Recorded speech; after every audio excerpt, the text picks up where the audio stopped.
نماز میں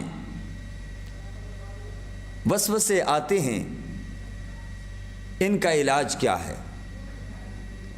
وسوسے کم کیسے کیے جا سکتے ہیں یا وسوسوں کو ختم کیسے کیا جا سکتا ہے؟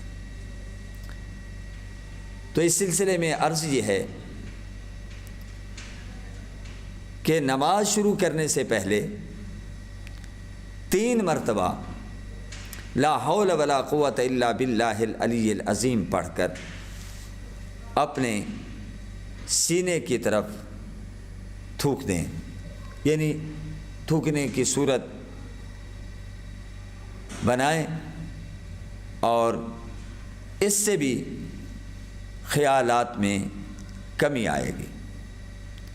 اور پھر آپ جو نماز پڑھ رہے ہیں، نماز کے آداب کو بھی بجا لائیں کہ قیام کی صورت میں آپ سجدہ کی جگہ نظر رکھیں، اور رکوع میں آپ پاؤں والی جگہ، اور جب اتحیات میں بیٹھیں تو گود کی طرف دیکھیں، اور جو آپ نماز پڑھ رہے ہیں اس پر پوری توجہ رکھیں۔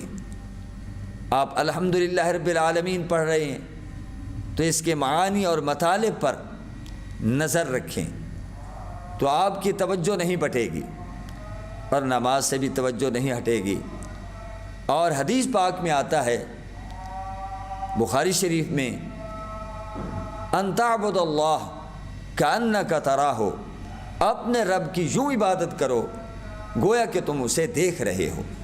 فإن لم تکن تراہ فإنہ یراک، اگر یہ تصور قائم نہیں ہو سکا تو کم از کم یہ تصور تو ہو کہ جس ہستی کے آگے تم کھڑے ہو وہ تمہیں دیکھ رہی ہے، اور وہ تمہاری حرکات، تمہاری سکنات، دل کی کیفیات کو بھی دیکھ رہی ہے۔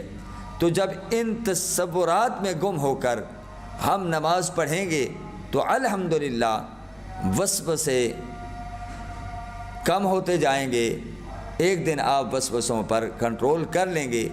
بھر کے حدیث پاک میں بھی آتا ہے، جب انسان نماز کے لیے کھڑا ہوتا ہے، نماز میں ہوتا ہے، تو شیطان آ کر کہتا ہے بھولی بسری باتیں یاد کر لو، اذکر فلاں، بھولی بات یاد کر، بھولی بات یاد کر۔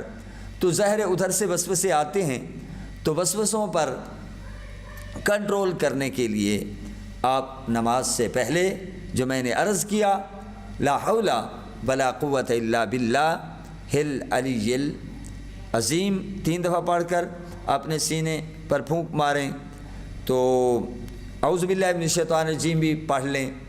تو انشاءاللہ العزیز ان باتوں کو اگر آپ ملحوظ خاطر رکھیں گے تو انشاءاللہ العزیز وسوسے کم ہوتے جائیں گے۔ اصل نماز ہے یہی، روح نماز ہے یہی، میں تیرے روبرو رہوں تو میرے روبرو رہے۔